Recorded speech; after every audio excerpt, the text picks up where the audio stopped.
Hello friends, स्वागत है आपका आज की इंटरेस्टिंग रिएक्शन वीडियो में।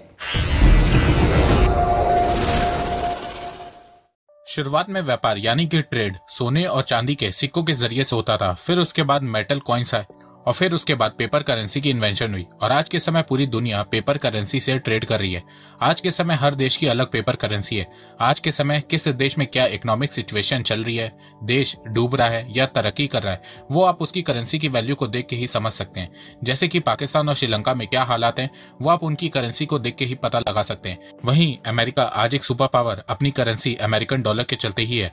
भारत की बात करें तो 1947 में जब भारत आजाद हुआ था तब उस समय एक यूएस डॉलर की वैल्यू 3 रुपए 30 पैसा थी। 2004 में एक डॉलर की वैल्यू 43 रुपीज हुई। 2014 में एक डॉलर की वैल्यू 62 रुपीज हुई और 2022 में एक यूएस डॉलर की वैल्यू 83 रुपीज तक पहुंच गई थी। पिछले एक साल में इंडियन रुपी की खूब पिटाई हुई है, जिसके चलते आईएमएफ ने कह दिया था कि 2028 तक इंडियन रुपी यूएस डॉलर के अगेंस्ट गिरते गिरते 94 रुपीज तक पहुंच जाएगा। पर पिछले 6 महीनों से इंडियन रुपी गिरना बंद हो गया है और अब इंडियन रुपी 81 से 83 के बीच झूल रहा है। और ऐसा इसलिए क्योंकि आरबीआई और इंडियन गवर्नमेंट की पॉलिसीज रुपी को और गिरने नहीं दे रही है। जिस तरह इस क्राइसिस के समय में आरबीआई और इंडियन गवर्नमेंट ने इंडियन इकोनॉमी और रुपी को संभाला है, इसके चलते अब इंडियन रुपी वापस से डॉलर के अगेंस्ट धीरे धीरे स्ट्रांग हो रहा है और 80 रुपीज के पास आ रहा है। और ये सब देखने के बाद अब कहा जा रहा है कि 2025 तक इंडियन रुपी डॉलर के अगेंस्ट 75 तक आ जाएगा और 2030 तक 70 रुपए तक आ जाएगा। अब ये कैसे होगा, आइए जानते हैं। तो नमस्कार दोस्तों, स्वागत करते हैं आपका चार्जिंग पॉइंट हिंदी में। दोस्तों, आज के इस वीडियो में हम जानेंगे कि किन कारणों के चलते इंडियन रुपी आने वाले समय में स्ट्रांग होने वाला है। तो जानने के लिए जुड़े रहिए आप इस वीडियो के साथ। देखो, पिछले 20 सालों से इंडियन रुपी हर साल 3% डेप्रिशिएट हो रहा है। 2022 में तो ये 10% डेप्रिशिएट हुआ था और इसके पीछे कई कारण है, जैसे कि रशिया यूक्रेन कॉन्फ्लिक्ट के चलते क्रूड ऑयल की प्राइस बढ़ गई थी, जिसके चलते इंडियन रुपी डेप्रिशिएट हो रहा था। इन्फ्लेशन बढ़ने की वजह से इंडियन रुपी गिर रहा था। इसके अलावा अमेरिका में इन्फ्लेशन को कंट्रोल करने के लिए फेडरल रिजर्व ने अपने यहाँ लोन के इंटरेस्ट रेट को बढ़ा दिया था और डॉलर की सप्लाई को बहुत कम कर दिया था, जिसके चलते डॉलर इंटरनेशनल मार्केट में स्ट्रांग हो रहा था और बाकी सभी करेंसीज डॉलर के मुकाबले कमजोर हो रही थी और इसमें इंडियन रुपी भी शामिल था। तो क्रूड ऑयल की बढ़ती प्राइस, इन्फ्लेशन और यूएस फेडरल रिजर्व के इंटरेस्ट रेट हाइक करने से पिछले एक साल में इंडियन रुपी बहुत तेजी से कमजोर हुआ है। पर अब भारत सरकार इंडियन रुपी को स्ट्रांग बनाने में लग गई है और आने वाले समय में आप देखेंगे कि इंडियन रुपी डॉलर के अगेंस्ट स्ट्रांग होगा। वो कैसे, आइए जानते हैं। आइए अब जानते हैं कि फ्यूचर में इंडियन रुपी कैसे स्ट्रांग होगा। फ्यूचर में इंडियन रुपी के स्ट्रांग होने के पीछे इंडिया की ग्रोथ है। आईएमएफ के अनुसार 2023 में जहां ग्लोबल इकोनॉमी की ग्रोथ रेट गिरने वाली है, एडवांस इकोनॉमी की ग्रोथ रेट कम होने वाली है, जैसे कि यूएस की ग्रोथ रेट 1.6% रहने वाली है, फ्रांस और इटली की 0.7%, जर्मनी और यूके रिसेशन में जाने वाले हैं। जर्मनी की ग्रोथ रेट 2023 में -0.1% होने वाली है और यूके की ग्रोथ रेट -0.3% रहने वाली है, जापान की 1.3%, चाइना की 5.2% और 2023 में भारत की ग्रोथ रेट 5.9% रहने वाली है। तो जहां दुनिया भर के देशों की ग्रोथ रेट 2023 में गिरने वाली है, वहीं इस क्राइसिस के समय में भारत फास्टेस्ट ग्रोइंग इकोनॉमी रहने वाला है और भारत की ग्रोथ रेट सिर्फ 2023 में 6% के आसपास नहीं रहेगी। 2024 में भारत की ग्रोथ रेट 6.3% रहेगी और आने वाले 5 सालों तक भारत कम से कम 6% से ग्रो करने वाला है। तो फ्यूचर में जैसे जैसे भारत की इकोनॉमी ग्रो होती रहेगी, भारत की करेंसी भी स्ट्रांग होती रहेगी। दूसरा रीजन जिसके चलते फ्यूचर में इंडियन रुपी स्ट्रांग होने वाला है, वो है भारत का बढ़ता एक्सपोर्ट। भारत ने पिछले साल 670 बिलियन डॉलर का एक्सपोर्ट किया था, वहीं इस साल 750 बिलियन डॉलर से ज्यादा का एक्सपोर्ट किया है। 2030 तक भारत ने 2 ट्रिलियन डॉलर एक्सपोर्ट करने का टारगेट सेट किया है। तो जैसे जैसे भारत का एक्सपोर्ट बढ़ेगा, वैसे वैसे आपको आने वाले समय में इंडियन रुपी स्ट्रांग होता हुआ नजर आएगा। पर देखो, दूसरी तरफ भारत को अपना इंपोर्ट भी कम करना होगा, तब जाके भारत का ट्रेड सरप्लस होगा और फिर भारत का रुपी और तेजी से स्ट्रांग होने लगेगा। तो फ्यूचर में भारत को अपने एक्सपोर्ट को बढ़ाने में ध्यान देना होगा और अपने इंपोर्ट को कम करना होगा। एक और रीजन है जिसके चलते फ्यूचर में इंडियन रुपी स्ट्रांग होगा और वो है इन्फ्लेशन। आईएमएफ ने कहा कि 2023 से भारत में इन्फ्लेशन कम होना शुरू हो जाएगा, जिसके चलते इंडियन रुपी धीरे धीरे स्ट्रांग होगा।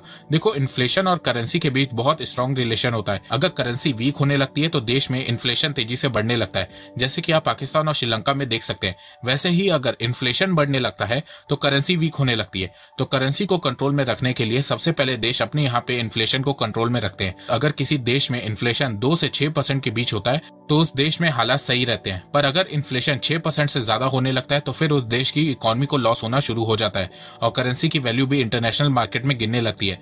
आईएमएफ के मुताबिक 2023 में भारत का इन्फ्लेशन 5% रहेगा और 2024 से 4% हो जाएगा। तो फ्यूचर में जैसे जैसे भारत में इन्फ्लेशन कम होगा, इंडियन रुपी डॉलर के अगेंस्ट स्ट्रांग होता जाएगा। इंडियन रूपी की गिरावट को देखने के बाद भारत सरकार और reserve bank of India RBI ने डिसाइड किया कि अब वो इंडियन रूपी को इंटरनेशनलाइज करेंगे, जिससे इंडियन रूपी इंटरनेशनल मार्केट में और स्ट्रांग हो सके। आइए सबसे पहले समझते हैं कि इंटरनेशनल करेंसी होती क्या है। तो देखो, इंटरनेशनल करेंसी वो होती है जिसे हर कोई आराम से एक्सेप्ट कर लेता है, जिसमें ट्रस्ट बना रहता है और जो सबसे ज्यादा ट्रेड में यूज होती है, जैसे कि यूएस डॉलर। दुनिया की सबसे ज्यादा ट्रेडेड करेंसी अमेरिकन डॉलर है। दुनिया का 88% ट्रेड अमेरिकन डॉलर में होता है। कई देश आपस में अपनी करेंसी के बजाय यूएस डॉलर में ट्रेड करते हैं। तो इंडियन रूपी को स्ट्रांग बनाने के लिए आरबीआई ने जुलाई 2022 को एक नोटिफिकेशन जारी किया था और उसमें बताया कि अब भारत भी दूसरे देशों के साथ रूपी में ट्रेड कर सकता है। देखो, भारत जितनी भी ट्रेड करता है वो इस समय अमेरिकन डॉलर में करता है और भारत ट्रेड में एक्सपोर्ट से ज्यादा इंपोर्ट करता है। तो इसके चलते भारत को इंटरनेशनल मार्केट में रूपी को सेल करके डॉलर खरीदना पड़ता है और फिर इससे इंडियन रूपी कमजोर होने लगता है। अब इस चीज को देखने के बाद आरबीआई ने इंडियन ट्रेडर्स को कहा कि अब आपको जो भी एक्सपोर्ट और इंपोर्ट करना है उसकी पेमेंट आप रूपी में भी कर सकते हैं। आरबीआई ने जुलाई 2022 को रूपी में ट्रेड करने का नोटिफिकेशन निकाला था और तब से लेकर अब तक एशिया, स्कैंडिनेविया और अफ्रीका के 35 देशों ने भारत के साथ रूपी में ट्रेड करने में इंटरेस्ट शो किया है। अब आप लोग सोच रहे होंगे कि 35 देश भारत के साथ रूपी में ट्रेड करने में इंटरेस्ट क्यों ले रहे हैं। तो देखो, इसका सिंपल सा आंसर है इंडियन मार्केट और शॉर्टेज ऑफ डॉलर। देखो, पूरी दुनिया को पता है कि इंडियन मार्केट बहुत तेजी से बढ़ रहा है। आईएमएफ ने कहा कि जहां दुनिया भर के देशों की ग्रोथ रेट गिर रही है, वहीं भारत इस डार्कनेस के समय में ब्राइट स्पॉट है। इसके अलावा इस समय डॉलर इतना ज्यादा स्ट्रांग हो गया है कि कई देशों के पास डॉलर की शॉर्टेज हो गई है और कई देश डॉलर की शॉर्टेज के चलते ट्रेड नहीं कर पा रहे हैं। तो यहाँ पे भारत इन देशों की मदद कर रहा है। भारत बोल रहा है कि अगर आपके पास डॉलर नहीं है तो नो प्रॉब्लम, आप रूपी में हमारे साथ ट्रेड कर सकते हैं। इन देशों में Bangladesh, Sri Lanka, Myanmar, Cuba, Russia, Belarus जैसे देश शामिल है। इसके अलावा एक्सपर्ट ने बताया कि अगर भारत सिर्फ अपने नेबर कंट्रीज जैसे कि नेपाल, भूटान, श्रीलंका, बांग्लादेश, म्यांमार, चाइना और साथ में रशिया के साथ रूपी में ट्रेड करता है तो भारत की डिपेंडेंसी डॉलर में 16.38% कम हो जाएगी। 16% ट्रेड भारत सिर्फ इंडियन रूपी में ही कर सकता है। अब यहाँ पे कुछ लोग बोलेंगे कि भारत बाकी नेबर कंट्रीज के साथ तो रूपी में ट्रेड कर लेगा, पर चाइना के साथ कैसे करेगा। तो देखो, यहाँ पे चाइना भी भारत का साथ दे सकता है क्योंकि चाइना भी बहुत लंबे समय से डी डॉलराइजेशन पे काम कर रहा है। तो फ्यूचर में आप लोग बिल्कुल भी शॉक्ड मत होना अगर भारत, चाइना और रशिया साथ में मिलकर डी डॉलराइजेशन पे काम करे। देखो, जितने देश भारत के साथ रूपी में ट्रेड करेंगे उतना इंडियन रूपी इंटरनेशनलाइज होगा और फिर उतना ही इंडियन रूपी स्ट्रांग होता जाएगा। इस समय 18 देशों ने भारत के साथ रूपी में ट्रेड करने की सहमति जताई है। ये 18 देश Botswana, Fiji, Germany, Guana, Israel, UK, Kenya, Malaysia, Mauritius, Myanmar, New Zealand, Oman, Seychelles, Tanzania, Uganda, Russia, Singapore और श्रीलंका है। इन 18 देशों में भारत ने 60 स्पेशल रूपी वॉस्ट्रो अकाउंट ओपन किया है, जिसके चलते भारत इन देशों के साथ फ्यूचर में रूपी में ट्रेड कर सकेगा। इसके अलावा भारत जब रूपी में ट्रेड करेगा तो इससे भारत का इंपोर्ट भी कम होगा और भारत का रूपी और स्ट्रांग होने लगेगा। एक और चीज जिसके चलते इंडियन रूपी फ्यूचर में और स्ट्रांग हो सकता है और वो चीज है इन्वेस्टमेंट। देखो, भारत में जितना फॉरेन डायरेक्ट इन्वेस्टमेंट एफडीआई बढ़ेगा उतना भारत में डॉलर का इनफ्लो बढ़ेगा, जिससे भारत को इंटरनेशनल मार्केट में ज्यादा डॉलर नहीं खरीदना पड़ेगा, जिसके चलते भारत को इंडियन रूपी को ज्यादा सेल नहीं करना पड़ेगा और फिर इंडियन रूपी वीक भी नहीं होगा। इसके अलावा भारत को मैन्युफैक्चरिंग में भी ध्यान देना होगा, जिससे भारत में प्रोडक्शन इंक्रीज हो सके और फिर भारत का एक्सपोर्ट बढ़ सके और इम्पोर्ट कम हो सके और फिर इससे इंडियन रूपी स्ट्रांग हो सके। अब यहाँ पे कुछ लोग बोलेंगे कि ऐसा कुछ नहीं होने वाला है, एक बार इंडियन रूपी कमजोर हो जाता है तो वो वापस से स्ट्रांग नहीं होता है। तो देखो, इंडियन रूपी कई बार वीक हुआ है और फिर कई बार दोबारा से स्ट्रांग भी हुआ है। जैसे कि 2002 में इंडियन रूपी यूएस डॉलर के अगेंस्ट 52 रुपीज तक पहुंच गया था, पर फिर 2007 में ये 40 रुपीज तक आ गया था। तो आने वाले समय में भी इंडियन रूपी स्ट्रांग होने वाला है। तो दोस्तों, आपको क्या लगता है कि फ्यूचर में इंडियन रूपी स्ट्रांग होगा कि नहीं? 5 ऐसी वजूहत बताई जा रही थी जिनकी बिना पर यह कहा जा सकता है कि मुस्तकबिल करीब में भारत की करेंसी दुनिया की दीगर करेंसियों के मुकाबले में मजबूत भी होगी और दुनिया में अहमियत भी इख्तियार करेगी।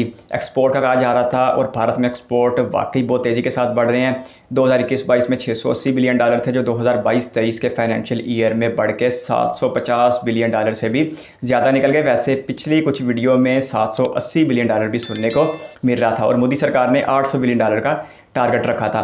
खैर 2030 के लिए जो एक्सपोर्ट का टारगेट है वो $2 ट्रिलियन का रख दिया गया और भारत सरकार इसे और भारत की इकानमी इसे हासिल करता हुआ दिखाई भी दे रही है। इकानमी ग्रोथ रेट बताया जा रहा था 6% के आसपास। वैसे जो भारत की सरकार अपने दादोशुमार जारी करती है उसमें ये 8% के आसपास भी बताया गया है। खैर अगर 6% को भी हकीकत मान ली जाए तो दुनिया में ये पहली $1 ट्रिलियन इकानमी होगी जो इस ग्रोथ रेट के साथ तरक्की कर रही है, क्योंकि जो दुनिया की बड़ी बड़ी मईशतें, यूरोप, अमेरिका जैसी मईशतें इस वक्त हमें तबाहली का शिकार दिखाई देती हैं।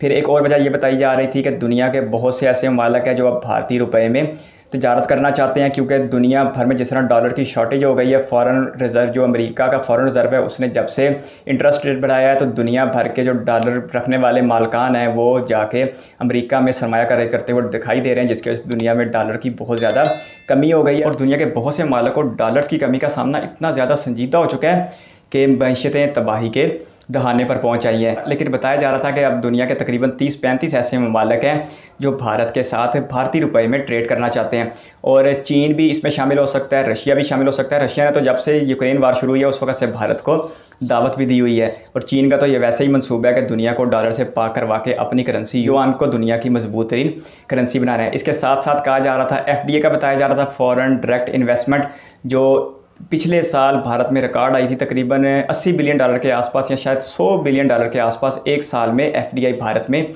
आया था। एक ये वजह भी है जिसकी वजह से भारत की करेंसी दुनिया मुस्तकबिल में मजबूत होने का इम्कान है। तो ये 4-5 चीज़ें ऐसी थी जिनको देख के लगता है कि भारत की इकानमी भी ग्रो करेगी और भारत का रुपया भी अब डॉलर के मुकाबले में ज़रा मजबूत होता हुआ नजर आएगा। आपके कीमती का शुक्रिया। अगर आप भी किसी वीडियो पर रख सकते हैं तो कीमती कमेंट बॉक्स में ज़रूर दीजिएगा। इस वीडियो को कीमती समय देने के लिए बहुत सारा धन्यवाद।